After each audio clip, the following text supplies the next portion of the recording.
The reason I'm long is because I believe the U.S. government will be extremely aggressive about propping up the U.S. dollar. And the moment Bitcoin presents a threat to that, you will see action, the likes of which I don't think that the crypto community has really experienced yet.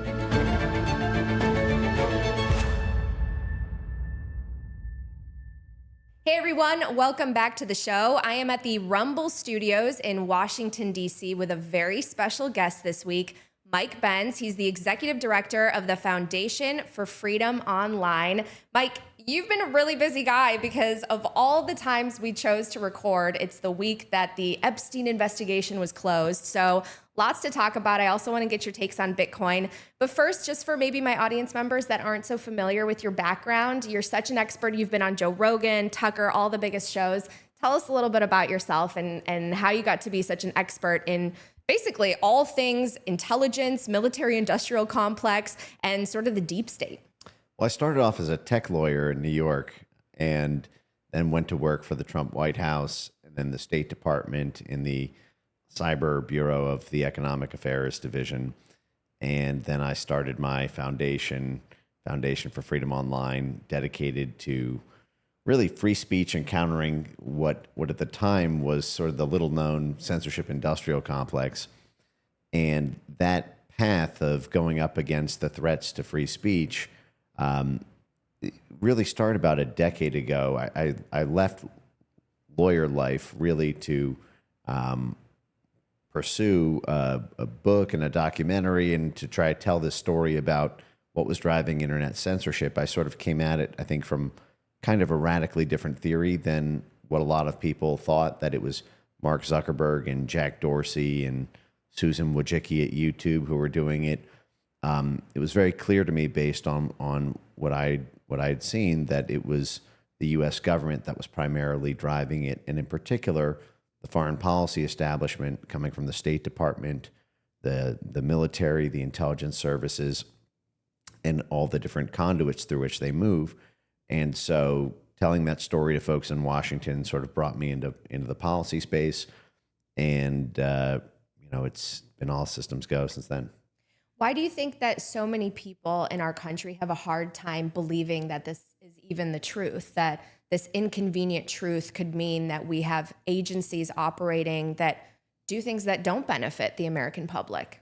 Well, thankfully, I think that is changing. I think that public consciousness has risen very quickly in the past several years. It's sort of been forced to. I think, it's what people say about liberals and conservatives sometimes, and I'm not making this partisan. It's just sort of the funny adage that, a liberal becomes a conservative when they're mugged by reality. I think that voters became aware of the structure of American power, or at least got a glimpse of it, simply because they were mugged by reality. Everyday citizens were getting censored. They saw funding coming from the Pentagon and USAID. They saw the outrageous activities of the intelligence community during Russiagate and beyond. And so I think that the stage was really set for the meta story of American power to really be understood, digested, and negotiated with. The problem in the beginning was, I think a lot of Americans did not want to confront that structure, did not want to believe their government worked that way. So even if you showed them the evidence, even if you showed them the source documents, files, records, emails, videos, people would rather not stare into the sun, even though they know it's there.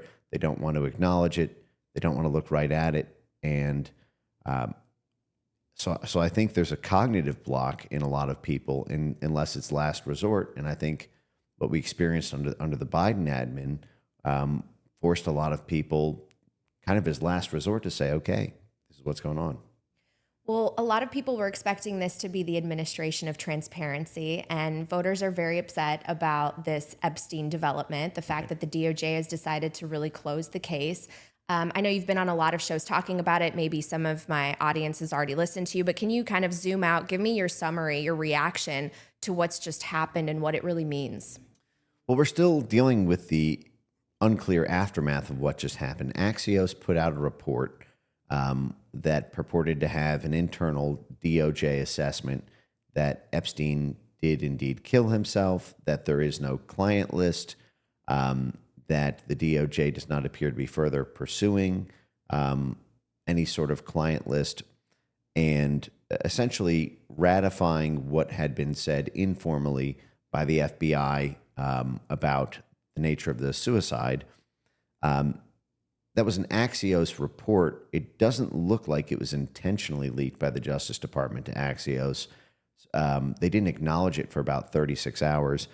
And when Pam Bondi, the Attorney General, was asked just this week about Epstein's links to intelligence and the like, she responded, "I have no knowledge of that, but we are looking into it and I will revert to you with answers," which leads me to believe that they understand the size of the public backlash against the rollout of Epstein disclosures/non-disclosures, and are going to potentially attempt or fake being responsive to.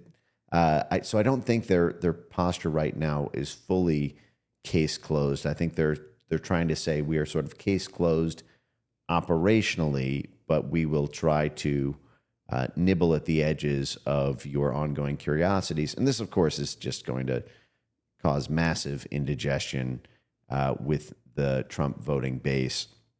You're starting to see MSNBC now become the Epstein conspiracists that the Breitbart and sort of alternative right-wing media space was during the Biden years. But there's so many dark angles to the Epstein story. The one that I fixate on is really the intelligence side, and the fact that our Attorney General, after 4 months of being on the job, still cannot answer that question is dark for a lot of reasons that I can elaborate if you want me to go there. Coin Stories is proudly brought to you by Gemini. Investing in Bitcoin has never been easier with Gemini's Orange Bitcoin credit card. Earn up to 4% back in Bitcoin on everyday purchases like gas, dining, groceries, and more. With no annual fee, no foreign transaction fee, and no exchange fees on your rewards. This summer, also get 10% back in Bitcoin at golf courses. Plus, sign up today and get a $200 Bitcoin bonus when you spend $3,000 in your first 90 days. Apply now at gemini.com/Natalie. Next up, a quick word about my friends at Bitwise. They've been educating investors on Bitcoin for over 7 years, have over 10 billion in clients' assets, and a team of 100 plus. Their weekly newsletter is a must read. It's written by their CIO, Matt Hogan, one of the best minds in the business. I highly recommend it. It's witty, bold, and quick. Takes just 5 minutes to read each week. So head over to bitwiseinvestments.com/CIO memo. And always, of course, carefully consider the extreme risks associated with crypto. Coin Stories is also brought to you by Ledn. Need cash but don't want to sell your Bitcoin? Ledn is the global leader in Bitcoin-backed loans, issuing over $9 billion in loans since 2018. And they were the first to offer proof of reserves. With Ledn, you get custody loans, no credit checks, no monthly payments, and more. Visit ledn.io/Natalie. All right, back to the show. Well, I would love you to go there because one of my most popular guests was actually Whitney Webb. And that was the first time that I understood the ties between intelligence and Epstein and then all of the people that he's linked to. I remember her calling him sort of upper management, and the tentacles, they're just so long and they touch so many different people and organizations. And so I think a lot of people, they glaze over the fact that this is a highly protected individual at the highest levels of government, being the CIA, linked to also foreign governments. So can you talk a little bit about that and why people should care and pay attention? Yes. So obviously, I guess at the lay level, Epstein has been famous for his sex crimes. But when the sex crimes and all the related activity are protected by the Justice Department, potentially because the criminal is our criminal or a protected criminal, then that essentially puts the entire U.S. government complicit in the underlying criminal acts. And it's important to understand with the intelligence side here, and I'll just briefly cover the facts of this. So in 2019, when Trump was swearing in his new Secretary of Labor, that's for unions. Now, unions often intersect with organized crime and the mafia. The incoming Secretary of Labor was a guy named Alex Acosta, who was also the head of the DOJ overseeing the Jeffrey Epstein case during his first indictment, 2007, 2008, when he was effectively let off by by federal justice, by the DOJ, in what was really the sweetheart deal of the century. The lead prosecutor on the case had drafted a 60-count indictment and was moving with the FBI to arrest Jeffrey Epstein the very next week in May 2007, when Alex Acosta intervened in the case, said, "Don't you dare arrest him. There's a chain of command here you need to observe. You need my approval, and I'm not giving it to you." Then proceeded to have several covert, direct in-person meetings with Epstein's high-profile, best lawyers money can buy defense counsel, kept the lead prosecutor out of the talks, and then surprised the world with a surprise plea deal that the lead prosecutor was not in on, that the victims of Jeffrey Epstein were not in on, in order to that not only effectively killed all the federal charges and just allowed one state level charge to proceed, but also immunized not just Jeffrey Epstein from the related charges, but all co-conspirators, known or unknown. And now this was done at a time when the FBI was still interviewing witnesses. The FBI was kicking and screaming and saying, how could you do this? We have a court-ordered subpoena for Jeffrey Epstein's computer, and we haven't even accessed it yet, and you're giving a plea deal. I mean, if you and I were to have our homes raided by the FBI, do you think that the Justice Department would offer us a plea deal before they even opened the computer? This is you're talking about child sex trafficking. What's on the hard drive is obviously going to be critical in terms of building a case and adding charges to the indictment. And so this was a big mystery when Epstein was rearrested and ended up in a prison cell in 2019, because everyone said, well, how did he get it? He kept doing this. Didn't the prosecutors know? And so the fact that Trump was now elevating the main Justice Department official who did that led to questions. And what ended up leaking to the Daily Beast was a purported quote by Alex Acosta to the Trump transition team when they interviewed him about whether or not what he would tell the public about his handling of the Epstein case. And the direct quote that was in Bitkey Ward's Daily Beast article, which set this whole thing off, was, "I was told that Epstein belonged to intelligence and to leave it alone. It was above my pay grade." And for that to be the statement from the top DOJ official who sabotaged the case, hijacked the case, and then was elevated to a cabinet-level position in the White House, obviously set off a thunder shock across Washington. Alex Acosta was then questioned about a month later in a public press conference. Was there truth to the Daily Beast reporting about Epstein belonging to intelligence?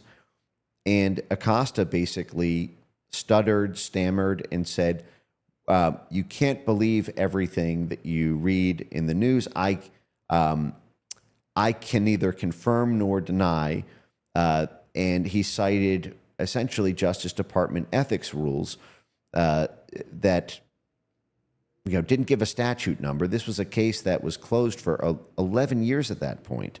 And Jeffrey Epstein would die in his prison cell the very next month, 1 month from that day.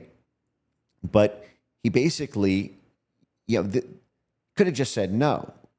He could have just said the reporting was false. He didn't even need to answer directly whether Epstein was was an intelligence asset. I mean, he could have said the reporting is false just because it misquoted exactly what he told the transition team. But instead, the non-denial obviously led to continued fervor about whether or not it was true. And of course, if it's true, it completely inverts the entire history of Jeffrey Epstein as the public knows it. The last word on this is that in November 2020, 2 weeks after Trump lost the 2020 election, but Bill Barr was still in charge of the Justice Department, they attempted to put this to bed. This is now almost 5 years ago, by having a Office of Professional Responsibility plea deal review. It was a 348-page document that the Justice Department put out reviewing Alex Acosta's handling of the Epstein plea deal.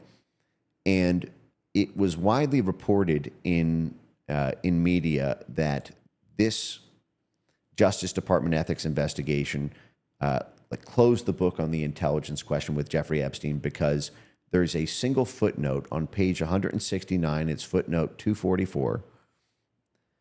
And in a single footnote, there's a asterisk about there's basically an asterisk in the body text, and then it says these are the investigators, the Justice Department investigators. We asked Alex Acosta whether or not Jeffrey Epstein had been serving as an intelligence asset related to a white-collar criminal investigation, because it had been widely alleged that perhaps Jeffrey Epstein was cooperating with the FBI as a cooperating witness into financial crimes at Bear Stearns, which had just gone down in flames that year in 2008. Bear Stearns, one of the largest brokerage houses on Wall Street, had just gone down in flames in the 2008 financial crisis. And so, but that's not the question at all. The question is, did he belong to U.S. intelligence in the form of the Central Intelligence Agency, or foreign intelligence, whether that's the Israeli government, the Saudi government, the UK government, the French government? There are so many different intelligence agencies that run through the Jeffrey Epstein story.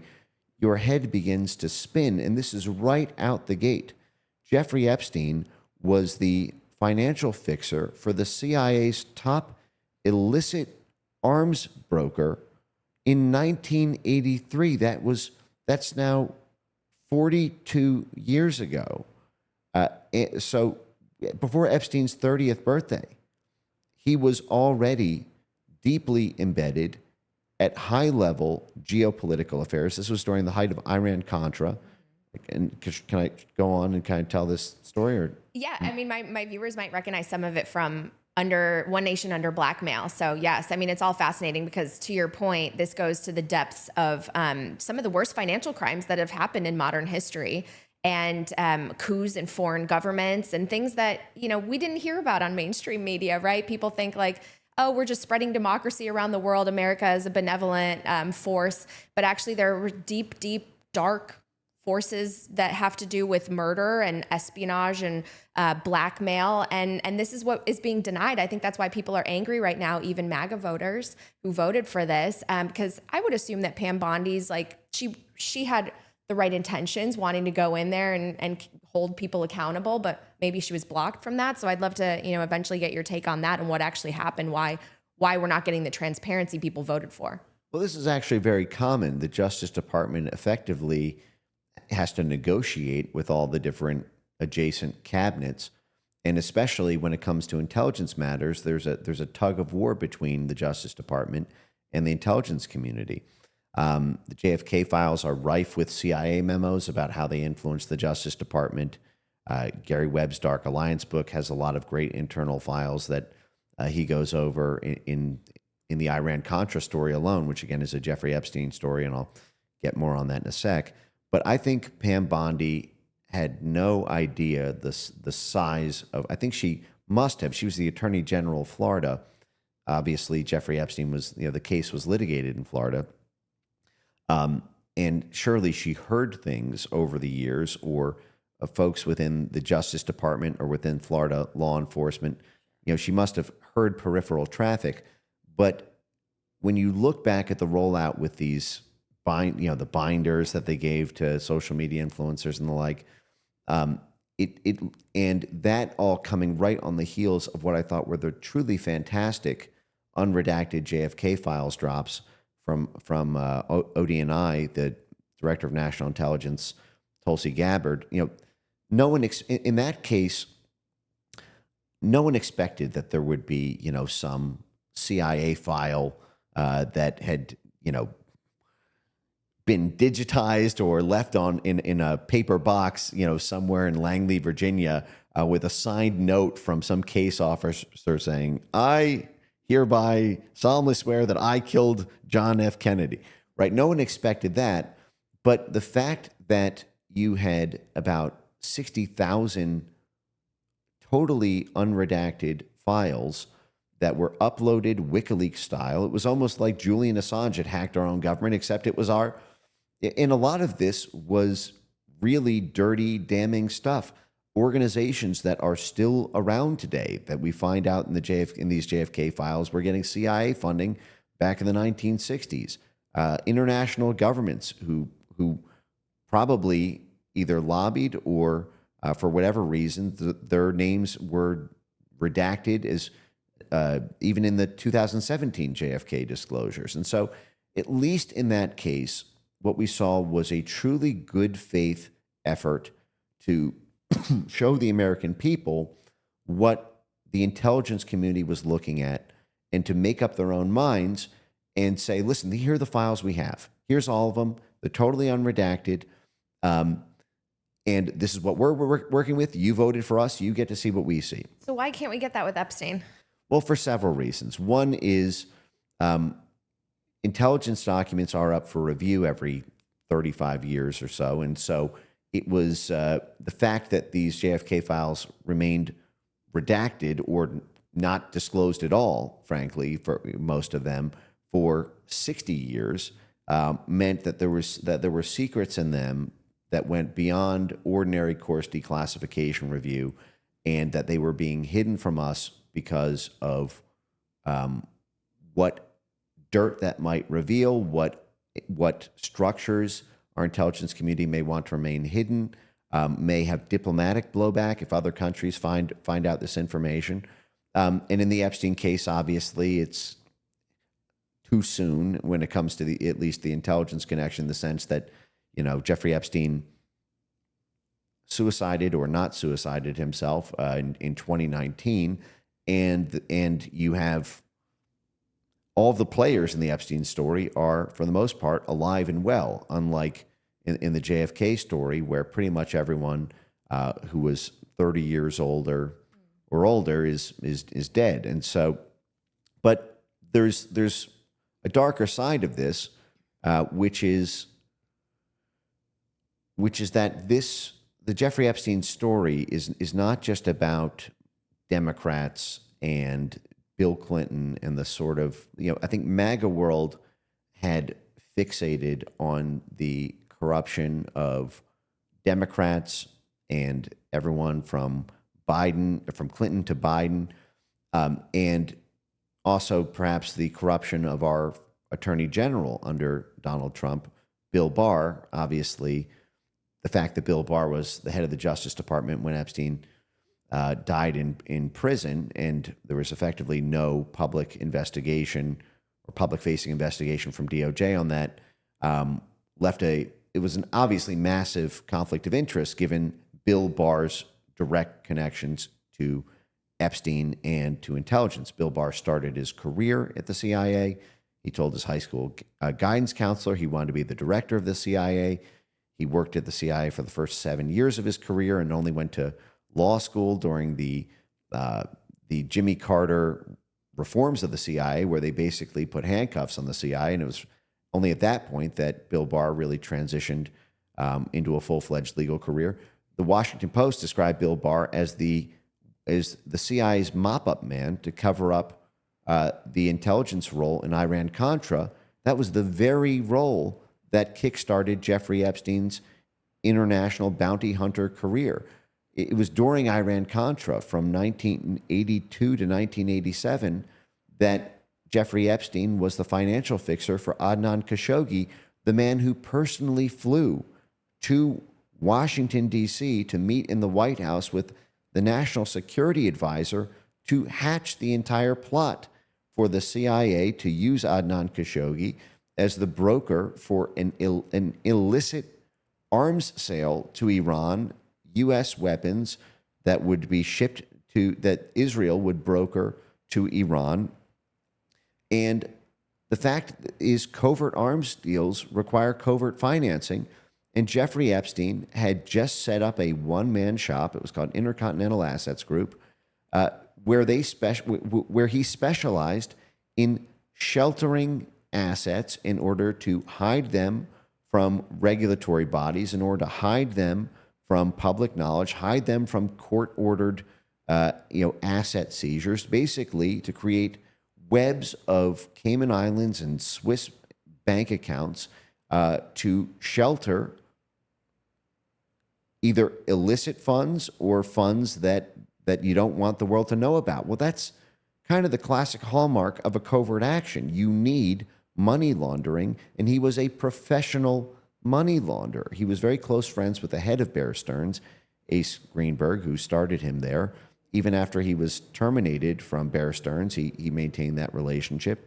And so there's no way that the CIA did not have tabs on Epstein starting in 1983. The guy who's running the money for the main guy on which the entire CIA operation runs, and that operation has to remain covert, which means the financing has to remain covert, means if Epstein messes up that job, the whole operation is in jeopardy. So whether or not he was working formally or informally or simply being tracked and monitored, they must have been, or else it would have been intelligence malpractice for the CIA not to do that. And that's at the dawn of Epstein's career, to say nothing about everything he went on to do with the Les Wexner empire and getting power of attorney over the largest retail chain in all of America, the fact that he personally negotiated the transfer of the CIA's proprietary airline, Southern Air Transport, which was used by the CIA in Iran-Contra to transport guns and drugs. The fact that he was able to be the tenant of one of the largest residential buildings in New York City that the U.S. State Department seized from Iran, and then the State Department leases it out to Jeffrey Epstein individually. You and I can't just have the U.S. State Department as our personal landlord unless we have some touch points with the U.S. State Department. And that's who the CIA works for. They work for the State Department. They can only do covert action that advances a foreign policy goal articulated by the State Department. So the fact is what the CIA does by its very nature is organized crime. Covert action. In 1948, and this sort of gets a little bit to the Bitcoin story and the Bretton Woods and the establishment of institutions like the IMF and the World Bank, is in 1948, we created the liberal rules-based international order with a web of economic institutions and global institutions to glue the world together. And partially this was said, to prevent another World War II type thing, because it would end traditional nationalism. It would bring every country into a sort of common body and under sort of a common economic rubric. And that this would also redound to to America's benefit, because we would be leading that order. The global reserve currency. Right. And at that time, right when the UN Declaration on Human Rights was established in 1948, and you have the World Bank and IMF, at that exact moment, you have the creation of the plausible deniability doctrine that the Central Intelligence Agency moves through. This was a National Security Council memo 10-2. George Kennan, who was the head of the State Department policy planning staff, who authored this, and it authorized all manner of crimes to be carried out by the U.S. government as long as they were plausibly deniable, such that only authorized persons were allowed to know they were being carried out. And if those illegal acts were ever discovered, that the U.S. government would be able to plausibly deny they had knowledge of it, meaning they would. And this was contemplated as a State Department function, but it was delegated to the CIA effectively, as well as the whole National Security Council community. But effectively, what this meant was the CIA can carry out crimes as long as it does so, as long as it lies sufficiently well that the U.S. government can claim they didn't know about it. So basically, as long as they lie so well they can get away with it, it's crime is legal. Now, in order to make crime legal, you need the Justice Department to protect those crimes. Now, Jeffrey, by the way, I should note here, it's not just Bill Barr, who was the CIA mop-up man for Iran-Contra. He's the one who at CIA blocked Congress from getting CIA documents about Iran-Contra, and then he was the head of the Justice Department twice. It was Donald Barr, Bill Barr's father, who recruited Jeffrey Epstein to the Dalton School as a math and physics teacher, where he would meet the head of Bear Stearns and go on to start his career there. And Donald Barr himself started his career in the OSS, which of course was the precursor to the CIA. But how did Jeffrey Epstein come to meet Adnan Khashoggi? It was through another Attorney General of the United States, number one head of the Justice Department, John Mitchell. John Mitchell was the Attorney General of the Justice Department for Richard Nixon from 1969 to 1972. And it was John Mitchell who introduced Jeffrey Epstein to Adnan Khashoggi. So Jeffrey Epstein's career is he's serving the CIA's most prized clients, and his whole career is bookended by protection from the number one heads of the Justice Department. John Mitchell himself has an interesting history. He went down in flames during Watergate after he stepped down from Attorney General to run Nixon's reelection campaign. John Mitchell ran that campaign in the Political Intelligence Fund that was responsible for Watergate, and John Mitchell ended up spending 18 months in prison for his role in the Watergate conspiracy, which, if you know anything about the Watergate conspiracy, is a kind of privatized CIA job. The burglars involved, the networks involved were CIA networks, and this is who is backing and brokering the deals for Epstein to even be in position to be the financial fixer. So what I'm getting at here, though, is given that what the CIA is authorized to do through covert action is everything from sabotage, blackmail, economic subversion, demolition, arson, until 1978, assassination. These are all criminal acts, but you have a get-out-of-crime-free card if you've got the intelligence clearance to do it. And so the problem is with the Epstein story is you're not just talking about the international, some Cold War effort to, knock Russia out of Eastern Europe. You're talking about a guy who was living in Florida or living in Columbus, Ohio, and had American victims and American celebrities and politicians constantly in his orbit, or that he was investing in their companies or brokering deals with. This episode is brought to you by Casa, the leader in Bitcoin self-custody solutions, helping people like me secure their wealth with simple, powerful, multi-key vaults. And now Casa is here to help businesses and even governments do the same.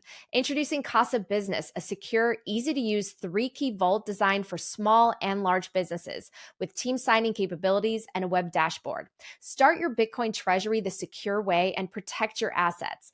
Get 10% off your Casa plan at casa.io/Natalie. Up next, Bitkey. Bitkey is a Bitcoin hardware wallet with multi-sig security, inheritance, and a recovery system designed for real life. No complex setup, no seed phrase, just true self-custody without the stress. It was named one of Time's best inventions in 2024. Use code STORIES for 20% off at bitkey.world. Next up, the Bitcoin way. Bitcoin is only freedom money if you control it fully. The Bitcoin way can help you learn the skills to properly secure your Bitcoin in 100% self-custody with zero counterparty risk. Go to thebitcoinway.com/Natalie to speak one-on-one with the best experts. Your security and sovereignty are priceless, so don't gamble with your future and peace of mind. Want to reach millions of Bitcoin users? Speed Wallet makes it easy. Launch your app on Speed's mini app store. Publish your app in hours, no coding needed. You can also accept Bitcoin payments effortlessly with Speed. Ready to grow? Publish on Speed today. Visit Speed.app. Donald Trump at this week's press conference was asked by a reporter about Epstein and intelligence. And he said, "Why are you asking?"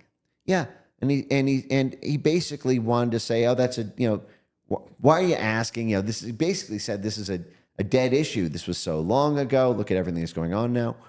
And I'm reminded of the Faulkner quote. That the past isn't dead; it's not even past. The Jeffrey Epstein story is in the unanswered. And it's effectively asked and answered, but the refusal to provide any documentation or even corroboration that they've even attempted to investigate it on the inside is essential for understanding everything else going on in Trump world, not just at the Trump donor level where the ties are many, but also because right now the public message to the American electorate is that we are putting the intelligence community through massive reforms so that the abuses of the past 10 years can't happen again. The abuses that happened with Russiagate, the abuses that happened with COVID, the abuses that happened with the FISA warrants, the abuses that happened with the Ukraine impeachment and the role of the CIA and DOD in that. The abuses that happened with the January 6th committee and the FBI. We are supposed to be holding the intelligence community to account.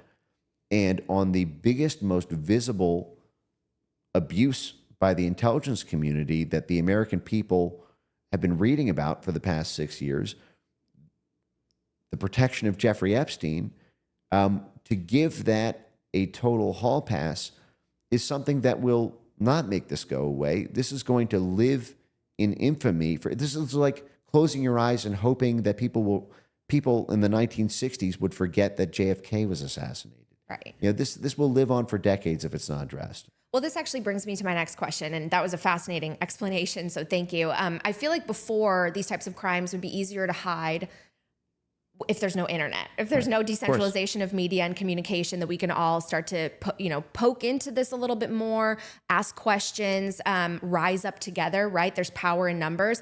But I think this latest development with the Epstein case makes a lot of people feel like no matter how hard we band together, how hard we ask for answers, we're not going to get them. The people that are in power are going to be not held accountable, essentially. So why is it so difficult? I mean, what should people take away from this? Are we able to ever hold the powerful accountable and break some of these elite institutions that have been creating harm?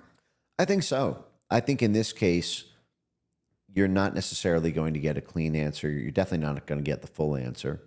But you may, this is going to sound like a strange thing to say, but I think you may get a kind of form of limited hangout that at least is a partial admission with enough pressure. I think, and I'll give you a great example. In the JFK files from March of this year, the unredacted files on the Asia Foundation were published. The Asia Foundation was a CIA proprietary that was set up in the 1950s for as a nonprofit civil society institution that would essentially infiltrate and influence countries, governments, civil society institutions all across East Asia through meetings with politicians, union heads, media organizations, judges, prosecutors, academics, basically a kind of one-stop shop for moving both the government policies and hearts and minds of foreign populations towards the foreign policy goals of the State Department through a covert action operated by the Central Intelligence Agency. In 1966, the Asia Foundation got in a lot of trouble when Ramparts magazine, this sort of spunky, independent, left-wing newspaper, basically followed the trail in the Asia Foundation and whistleblowers and documents that had been leaked that showed that the Asia Foundation was funded by the Central Intelligence Agency, and so therefore the whole apparatus and the entire network around the Asia Foundation was therefore a CIA operation, and this completely inverted what the public perception of it was. The CIA in 1966 writes a memo to the State Department saying, "Holy crap, we've received word that Ramparts magazine is going to be publishing this tell-all, and this is an urgent, massive threat to the sustainability of our operations in East Asia." And essentially saying, at this point, because of the total dependence of the Asia Foundation on CIA funding and our perceived inability to block these disclosures from coming out, we need to set up alternative financing for the Asia Foundation. We're hereby alerting you that we are going to be winding down we're going to do a one-time lump sum payment right now to the Asia Foundation, but then no further funding. So we need you at the State Department to find alternative means to finance this. We are working in the background with the Board of Trustees to do effectively crisis PR. 5 months later, there's a second CIA memo on this, which says, we've worked with the Asia Foundation.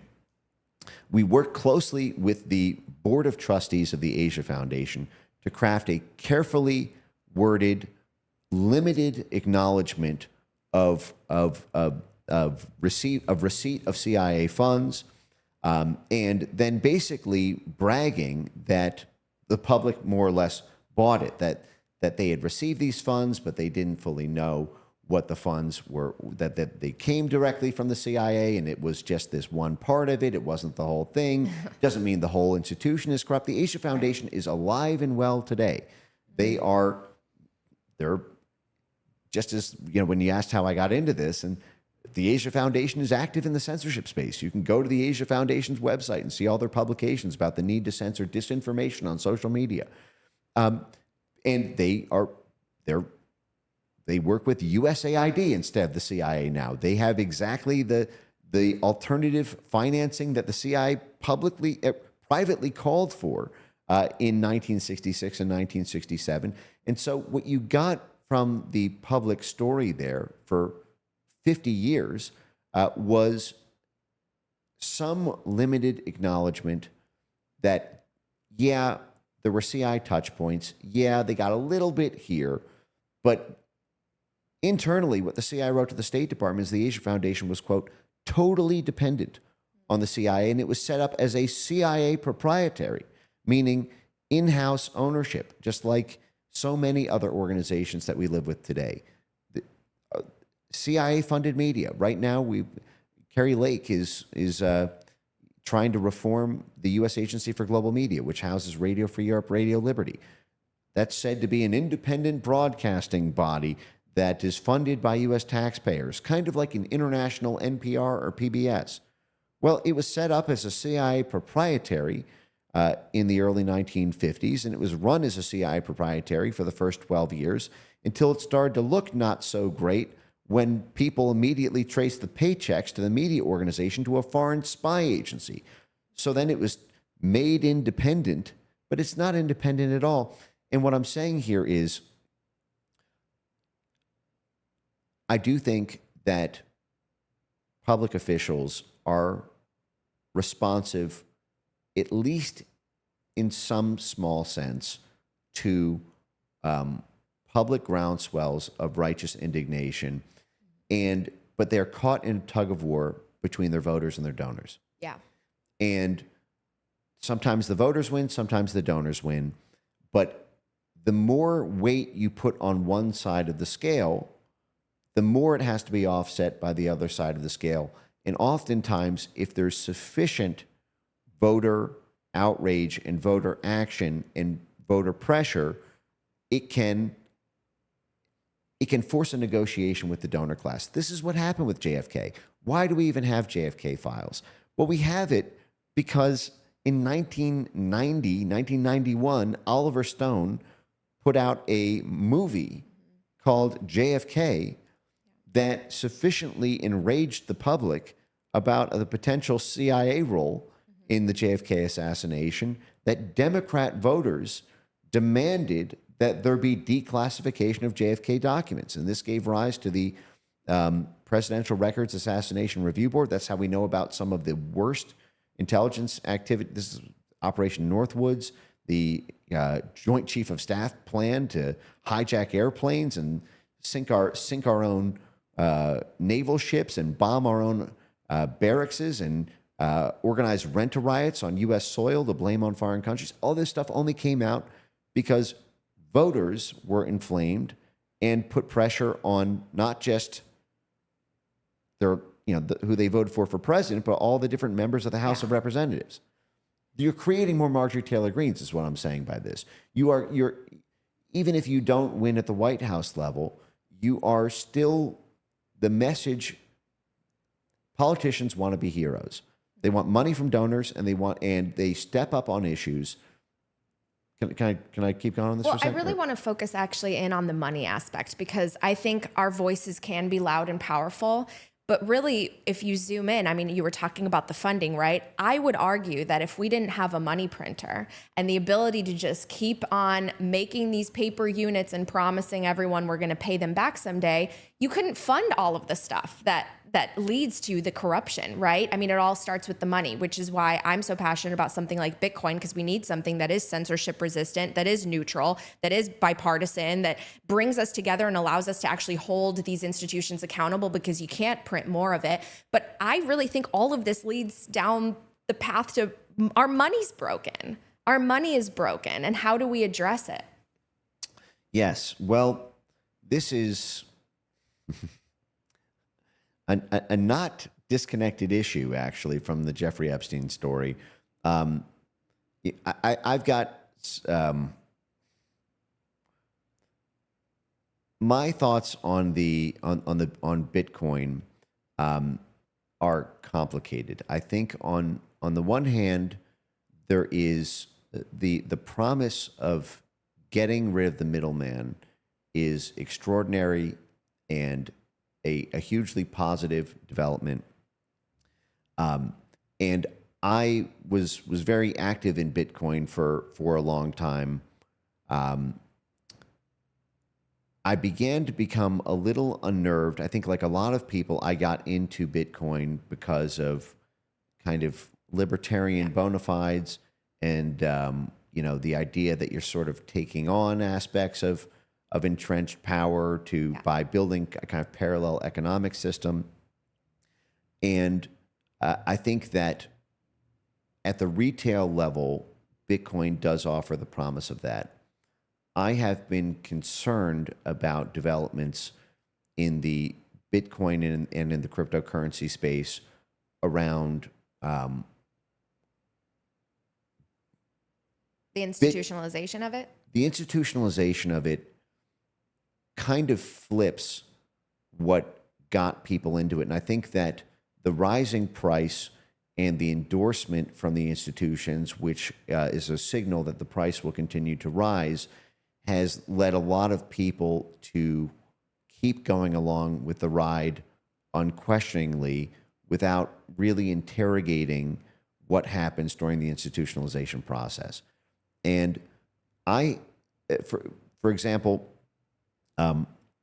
there's a really interesting, complicated analysis with the stablecoin, issue, which is that We need demand for our debt, and the stable coins are going to provide it, right? Right. It's very interesting when you see Paul Ryan, who was the sort of great GOP nemesis figure of the Trump 1 administration. He was the Speaker of the House, the head of the House of Representatives, who sort of became notorious for constantly steamrolling Trump on the budget. And Paul Ryan took out, I think it was a 2-page Wall Street Journal op-ed. I believe this was the day after MBS in Saudi Arabia, who was sort of at war with the Biden administration, made a suggestion that I think beginning in 2027 that Saudi Arabia might move off the petrodollar. Right. And the day after that, Paul Ryan writes this giant 2-page op-ed in the Wall Street Journal saying the U.S. government has to throw its weight behind stablecoins. Yeah. We need stablecoins to save the dollar. China is divesting from its treasuries. Other countries are potentially, moving into baskets of currencies in the petro space rather than just the U.S. dollar. Back to gold. Right.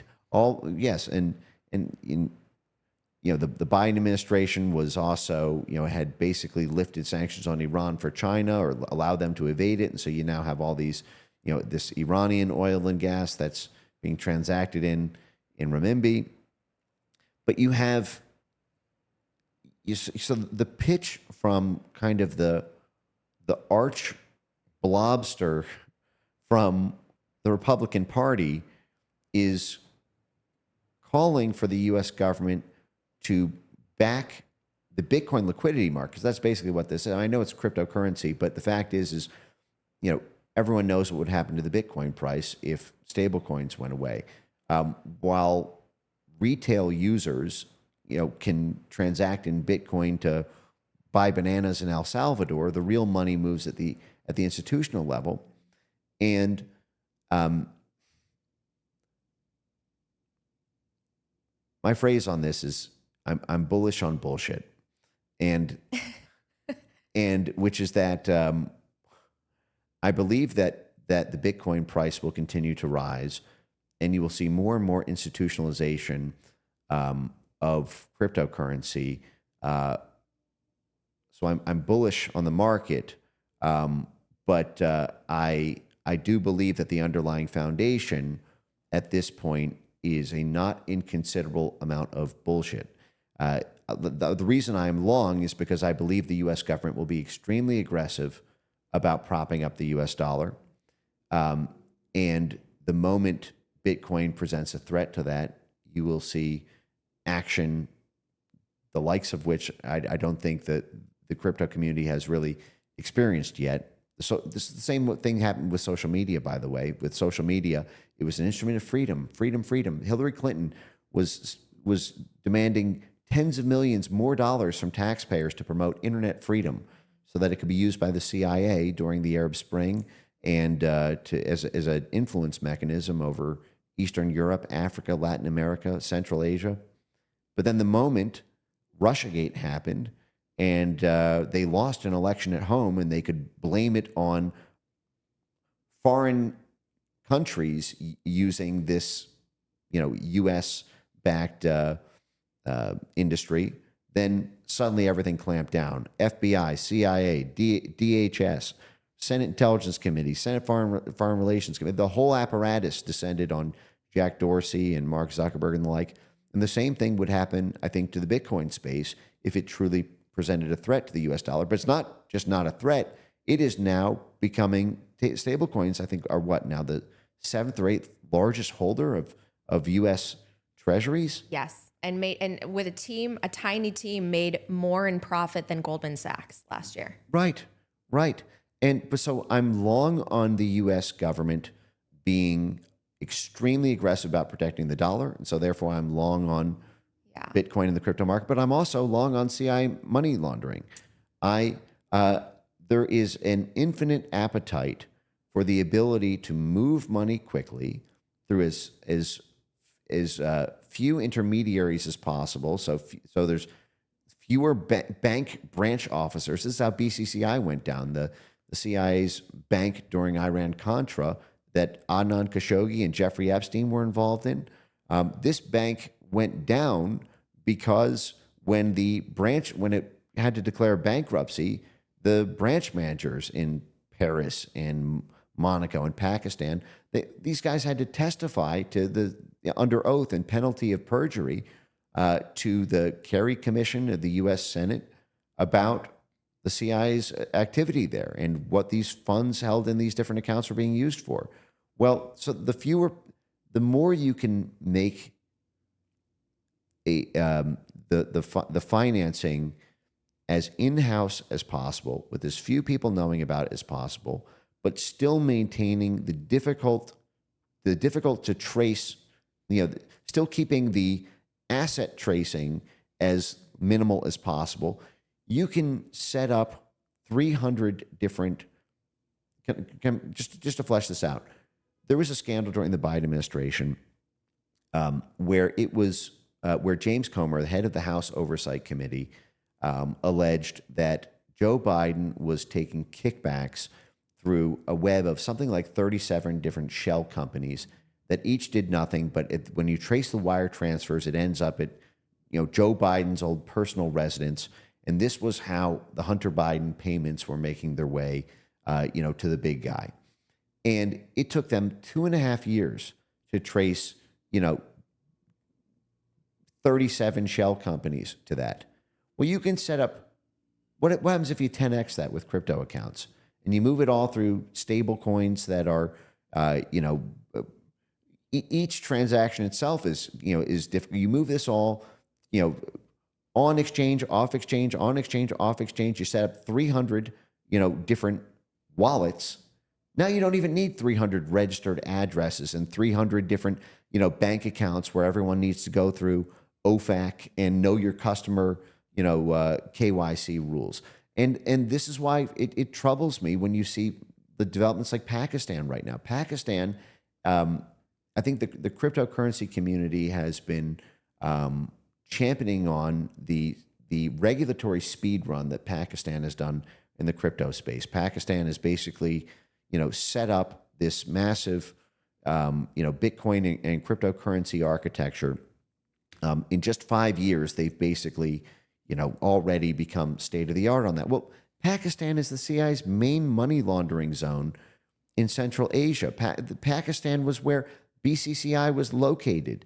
Pakistan was where we ran all the money laundering operations to covertly support the Mujahideen, funding their drugs and guns to make them the spunky Islamo-fundamentalist CIA paramilitary army against the Soviets in the 1980s. Pakistan is the go-to place for money laundering, and the fact that it has, now become this crypto capital, to me is not the kind of adoption you. It may be bullish for the price of Bitcoin, but what's happening to the underlying dynamics of it. I think the key drivers of it are now actually quite the opposite of what got early adopters at the consumer level into it. And I would just caution, as the price continues to rise, that high-level voices within the Bitcoin community do the same sort of negotiation with the donors, so to speak, in the space, that we expect the American people to do on issues like Epstein with the donors in Washington. Well, Mike, I think you bring up really thoughtful arguments and points. This is one of the reasons why I'm really passionate about advocating for the right to self-custody. We just learned recently that at least 11 million Americans actually self-custody their Bitcoin. We need to make sure to protect that right because it's fundamental to these digital property rights.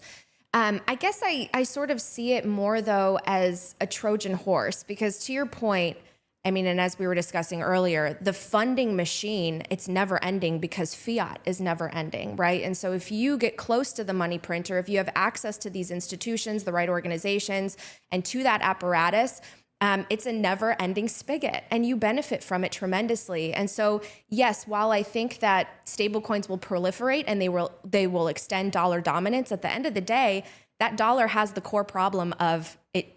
The supply consistently grows, and it's not a good store of value. And so, if almost in a Trojan horse way, stablecoins usher in more adoption of Bitcoin, where people can start even tiny bits in whatever currency they have, saving in something that none of these institutions can ever print, and we advocate for the ability for us to, self-custody and protect that digital property, that's where my hope lies. I mean, I certainly agree that we're going to have challenges, but as far as the tools available in terms of protecting our freedoms, both financially and with speech, with property, I don't find anything better, because if we don't advance these types of technologies that are so core to sovereignty, what are we going to do? I mean, we can fight all day online, but if we're forced to use the dollar and save in the dollar, or save in houses that are dilapidated, right, because they're so overvalued, and stocks that are overvalued, I mean, I would see no solution in that world. And so that's, I think we've got challenges ahead, but we need tools like Bitcoin to protect the individual. We need to protect freedom over everything. You brought up a curious thing on the money printing, because one of the strange quirks of the stablecoin space is the capacity for stablecoins to actually be money printers unto themselves. And this is another part of the kind of curious institutional creep, and now high level endorsement of stablecoin saturation is if a stablecoin, stablecoins, let's just say pegged to the U.S. dollar, Yes. They issue a dollar, and in theory they have received a dollar, and so they are getting a dollar and then producing a dollar And holding it in treasuries, likely. Right. But what happens if a stablecoin company is not audited, is not, and this could happen, you could have large stablecoin companies doing this, you could have small ones, you could have pop-up stablecoin ones, you could have foreign governments stablecoin, companies doing this. But if a stablecoin issues effectively a crypto dollar, for liquidity on the exchange, but they didn't actually receive a dollar first, or they say they received a dollar, but they actually didn't, Right. and you don't have an auditor to actually check that, Right. or any sort of real-time transparency that they received a dollar first, then they can simply say they received a dollar, but they didn't. Sure. Issue the dollar, the crypto dollar equivalent. The recipient of that crypto dollar can then, basically convert that to a fiat dollar, and that stablecoin entity has just printed a dollar. Right. Well, that's They just could do that. counterfeiting. Yeah. But they could do that with $1 billion. They could do that with $10 billion. They could do that with $100 billion.